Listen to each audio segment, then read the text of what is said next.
ଶ୍ରୋତାବନ୍ଧୁ ସତ୍ୟବାଦୀ ଯୁଗୀୟ ଯଶସ୍ୱୀ କଥାକାର, କବି, ଔପନ୍ୟାସିକ, ସମ୍ପାଦକ ଗୋଦାବରୀଶ ମହାପାତ୍ର ଜଣେ କାଳଜୟୀ ଶିଖର ପୁରୁଷ।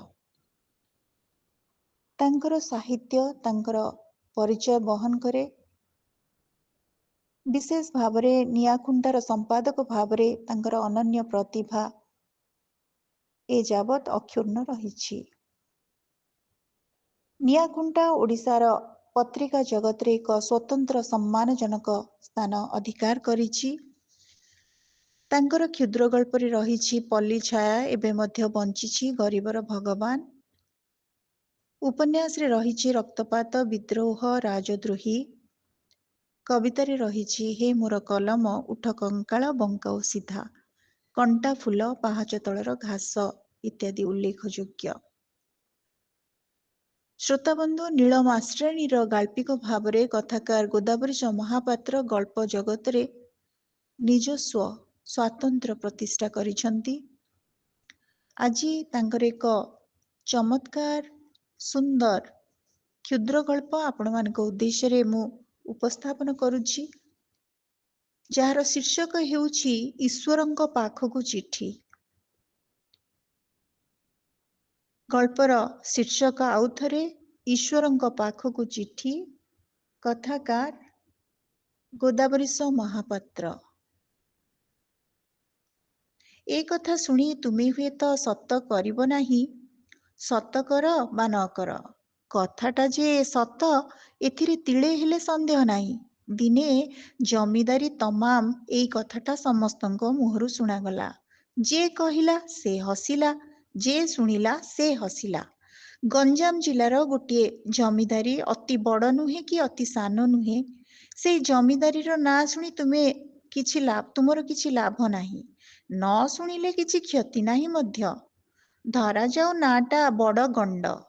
ସେଇ ବଡ଼ଗଣ୍ଡ ଜମିଦାରୀ ଭିତରର ଗୋଟିଏ ଅତି ଗରିବ ଚାଷୀର କଥାଏ। ଚାଷୀଟି ଏତେ ଗରିବ ଯେ ତା କାହାଣୀ ଶୁଣିଲେ ଅନେକ ସମୟରେ କଳ୍ପନା ବୋଲି ମନେ ହେବ। ଦାଣ୍ଡରୁ ଆଣିଲେ ଖାଏ, ନ ଆଣିଲେ ଉପାସ ରହେ। ବର୍ଷ ସାରା ଖରା ବର୍ଷା କାକର ସହି ବିଲରେ ଲାଗେ, କିନ୍ତୁ ପେଟ ପୋଷିପାରେ ନାହିଁ। ଆଦାୟର 15 ପଣରୁ ବେଶି ଯାଏ ସାହୁକାର ଓ ଜମିଦାରର ଭାଗକୁ। ଫସଲ ଆଦାୟ କରି ତା ପେଟ ପୂରେ ନାହିଁ, ପାଣି ପାଖରେ ରହି ତା ଶୋଷ ମଧ୍ୟ ମରେ ନାହିଁ। ଦିନେ ସେ ବଡ଼ ସାହସ କରି ବିଚାରିଲା, ସମସ୍ତେ କହୁଛନ୍ତି ଈଶ୍ୱର ଅଛନ୍ତି, ଈଶ୍ୱର ଦେଉଛନ୍ତି, ଈଶ୍ୱର ନେଉଛନ୍ତି, ଡାକିଲେ ସେ ମଧ୍ୟ ଶୁଣୁଛନ୍ତି, କାହାକୁ ଦେଖା ମଧ୍ୟ ଦେଉଛନ୍ତି। ମୁଁ ସେତେ ଭାଗ୍ୟବାନ ନୁହେଁ। ଆଚ୍ଛା, ତାଙ୍କ ପାଖକୁ ଖଣ୍ଡିଏ ଚିଠି ଲେଖେ। ଏହା ଭାବି ଦିନେ ସେ ଚିଠି ଖଣ୍ଡିଏ ଲେଖିଲେ। ପ୍ରିୟ ଈଶ୍ୱର, ଶୁଣୁଛି ତୁମର ସବୁ ଅଛି। ତୁମେ ଟଙ୍କା ପଇସା କାରବାର ନ କରୁଥିଲେ ମଧ୍ୟ ତୁମେ କୁଆଡ଼େ ସୃଷ୍ଟି କରୁଛ। ତମକୁ ତୁମେ ପାଳୁଛ ବୋଲି ଲୋକେ କୁହାକୁହି ହେଉଛନ୍ତି। ତୁମେ ଅନୁଗ୍ରହ କରି ଗଞ୍ଜାମ ଜିଲ୍ଲା ବଡ଼ଚଣ୍ଡ ଜମିଦାରୀ ଦିଗଫାଣ୍ଡି ଡାକଘର ଠିକଣାରେ ମୋ ପାଖକୁ 100ଟି ଟଙ୍କା ଚଞ୍ଚଳ ପଠାଇ ଦିଅ। ମୋତେ ଏ ଭୋକ ଉପାସରୁ ରକ୍ଷା କର। ଇତି ଆପଣଙ୍କର ଆଜ୍ଞାଧୀନ ସୁକୁରିଆ ରାଉତ। ସୁକୁରିଆ ଚିଠି ଖଣ୍ଡିକ ଲେଖି ସାରି ଦିଗଫାଣ୍ଡି ଡାକଘର ଦୁଆରେ ଯାଇ ପହଞ୍ଚିଲା। ସେଠାରେ ଡାକବାଲାକୁ ଦେଖି କହିଲା, ଏ ଚିଠିଟି ମୋର ନିଅ। ଈଶ୍ୱରଙ୍କର ପୁରା ଠିକଣା ମୋତେ ଜଣା ନାହିଁ। କିଏ କିଏ କହୁଛନ୍ତି ତାଙ୍କ ଠିକଣା ମୁଁ ସ୍ୱର୍ଗ, ପୋଷ୍ଟ ସ୍ୱର୍ଗ, ଜିଲ୍ଲା ବୈକୁଣ୍ଠ। ତୁମେ ଠିକ୍ ଜାଣିଥିଲେ କୁହ। ଡାକବାଲା, ନା ତୁମେ ଜାଣିଥିବ।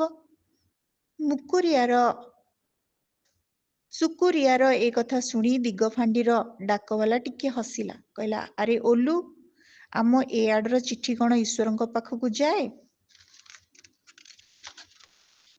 ଡାକବାଲା ମୁହଁରୁ ଏ କଥା ଶୁଣି ସୁକୁରିଆ ଭାରି ରାଗିଯାଇ କହିଲା, ତୁମେ ତ ଭାରି ଜାଲିଆ ଲୋକ ଦେଖୁଛି। ତୁମେ କ'ଣ ରଜା ଘର ଦରମାଖିଆ ଚାକର କି? ଏ ଜମିଦାରୀ ଭିତରେ ତ କେହି ଭଲ ଲୋକ ନାହାନ୍ତି ବୋଲି ଚିଠି ମୁଁ ଖୋଦ୍ ଈଶ୍ୱରଙ୍କ ପାଖକୁ ପଠାଉଛି, ଆଉ କହୁଛ କ'ଣ ନା କାହା ହାତରେ ପଠାଅ। ତୁମେ ବଡ଼ ଖରାପ ଲୋକ, ବୁଝୁଛି। ବାହାରେ ଡାକବାଲା ଓ ସୁକୁରିଆର ଏପରି କଥାବାର୍ତ୍ତା ଘର ଭିତରେ ଡାକ ମାଷ୍ଟର ବାବୁ ଶୁଣିପାରି ବାହାରକୁ ଆସିଲେ। ସେ ମନେ ମନେ ହସି ଡାକବାଲାକୁ ଠାରି ଆଡ଼େଇ ଦେଇ ସୁକୁରିଆକୁ ଚାହିଁ କହିଲେ, ଆଚ୍ଛା ଶୁଣ ଶୁଣ ଶୁଣ, ସେ କିଛି ଜାଣେ ନାହିଁ, ମୁଁ ଠିକଣା ଲେଖିଦେବି। ତୁମ ଚିଠି ନିଶ୍ଚୟ ଈଶ୍ୱରଙ୍କ ପାଖକୁ ପଠାଯିବ। ସୁକୁରିଆ ଖୁବ୍ ଆଗ୍ରହପୂର୍ଣ୍ଣ ଦୃଷ୍ଟିରେ ଡାକ ମାଷ୍ଟରକୁ ଚାହିଁ ପଚାରିଲା, ଯିବ? ପଠାଇଦେବ? କ'ଣ ରେଜିଷ୍ଟ୍ରି କରିବ ନା ବେରିଂରେ ପଠାଇବ? ଡାକ ମାଷ୍ଟର ସାଙ୍ଗେ ସାଙ୍ଗେ ଉତ୍ତର ଦେଲେ, ରେଜିଷ୍ଟ୍ରି ହବ। ରେଜିଷ୍ଟ୍ରି ନ କଲେ ତୁମ ଚିଠି କୁଆଡ଼େ ଭୁଲରେ ଯାଇପାରେ। ଦିଅ, ଚିଠିଟି ଦିଅ। ସୁକୁରିଆର ଆନନ୍ଦର ସୀମା ରହିଲା ନାହିଁ। ସେ ଚିଠିଟି ଡାକ ମାଷ୍ଟରଙ୍କ ହାତକୁ ବଢ଼ାଇ ଦେଇ ପଚାରିଲା, ଆଚ୍ଛା, ଏଥିରେ କେବେ ପଇସା ଲାଗିବ? କେତେ ପଇସା ଲାଗିବ? ଡାକ ମାଷ୍ଟର କହିଲେ, କେତେ ଲାଗିବ? ସ୍ୱର୍ଗ ତ ଏଠାରୁ ବହୁତ ବାଟ। ଟିକେଟ ନିଶ୍ଚିତ ଲାଗିବ। ମାତ୍ର ଈଶ୍ୱରଙ୍କ ପାଖକୁ ଯିବ ନା ତାଙ୍କ ଚିଠିରେ ଟିକଟ ଲାଗେ ନାହିଁ। ବିନା ଟିକେଟରେ ରେଜିଷ୍ଟ୍ରି ହୁଏ। ତେଣୁ ତୁମ ଚିଠିଟି ମାହାଳିଆ ଯିବ। ସୁକୁରିଆ ଏକଥା ଶୁଣି ଭାରି ଖୁସି ହେଇଗଲା। ଡାକବାଲା ଆଡ଼କୁ ମୁହଁ ବୁଲାଇ ଟିକେ ଥଟ୍ଟା କରି ହସିଦେଲା। ତାପରେ ଡାକ ମାଷ୍ଟରକୁ ଏକ ଦଣ୍ଡବତ ହୋଇ ଖୁସିରେ ଗୀତ ଗାଇ ଗାଇ ଗାଁକୁ ଫେରିଗଲା। ଦିଗ ଫାଣ୍ଡି ଡାକ ମାଷ୍ଟର ବାବୁଟି ଭାରି ବୁଦ୍ଧିଆ ଲୋକ। ସେ ସୁକୁରିଆର ଚିଠି ଖଣ୍ଡିକ ବଡ଼ଗଣ୍ଡ ରଜାଙ୍କ ପାଖକୁ ପଠାଇଦେଲେ। ରଜାଙ୍କ ଦରବାରରେ ଚିଠି ପଢ଼ାଗଲା। ସେଠାରେ ତାହା ଯେ ଶୁଣିଲା ସେ ହସିଲା। ବଡ଼ଗଣ୍ଡ ରଜା ବଡ଼ ଅତ୍ୟାଚାରୀ ରାଜା। ଚାରିଆଡ଼େ ତାଙ୍କର ଦୁର୍ନାମ ଶୁଣାଯାଉଥିଲା। ସେଥିରୁ ସେ ରକ୍ଷା ପାଇବାକୁ ବାଟ ଖୋଜୁଥିଲେ। ଚିଠି ଶୁଣି କହିଲେ, ଲୋକଟା ଭାରି ସାଧାସିଧା ସରଳ। ଆଚ୍ଛା, ତାକୁ ଆମ ଭଣ୍ଡାରରୁ କିଛି ଟଙ୍କା ଦେଇଦବା। ତାହେଲେ ଆମ ବଡ଼ ଦୟାଳୁ ରଜା ବୋଲି ଚାରିଆଡ଼େ ପ୍ରଚାର ହେବ। ଏହା କହି ସେ 100ଟି ଟଙ୍କା ମଞ୍ଜୁର କଲେ। ଏଥିରେ ମନ୍ତ୍ରୀ ଓ ପାଖ ଲୋକେ ଆପତ୍ତି ଉଠାଇ କହିଲେ, 100 ଟଙ୍କା ବେଶୀ ହେଇଗଲା। ରଜା ତହୁଁ 50 ମଞ୍ଜୁର କଲେ।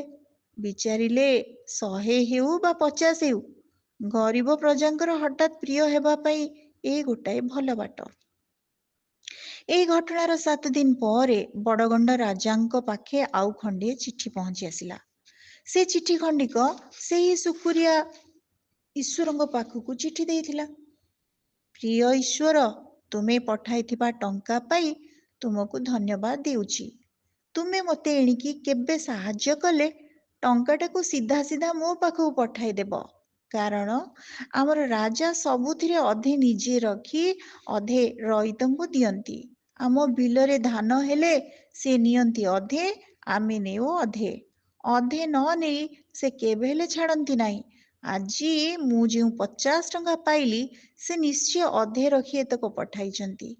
ଆରଥର ଟଙ୍କା ପଠାଇଲା ବେଳକୁ ତୁମେ ଟିକେ ତଦନ୍ତ କରି ବୁଝିବ, ଆମେ ବଡ଼ଗଣ୍ଡ ଜମିଦାରୀର ପ୍ରଜାମାନେ ରଜାଙ୍କୁ ଅଧାକୁ ଅଧା ଭାଗ ଦେଇ କି ଦୁଃଖରେ ଅଛୁ। ଟଙ୍କା ପଠାଇଲେ ନିଜ ଲୋକ ଦେଇ ଟଙ୍କା ପଠାଇବ ସିନା, ଏ ତାଲୁକାର କାହା ହାତରେ ହେଲେ ପଠାଇବ ନାହିଁ। ଶ୍ରୋତା ବନ୍ଧୁ, ଆମେ ଶୁଣୁଥିଲେ ଯଶସ୍ୱୀ କଥାକାର ଗୋଦାବରୀଶ ମହାପାତ୍ରଙ୍କର ଏକ ସୁନ୍ଦର କ୍ଷୁଦ୍ର ଗଳ୍ପ, ଯାହାର ଶୀର୍ଷକ ହେଉଛି ଈଶ୍ୱରଙ୍କ ପାଖକୁ ଚିଠି। କାହାଣୀଟି କେମିତି ଲାଗିଲା ଆପଣମାନଙ୍କର ମତାମତ ଅପେକ୍ଷାରେ ରହୁଛି। ଧନ୍ୟବାଦ।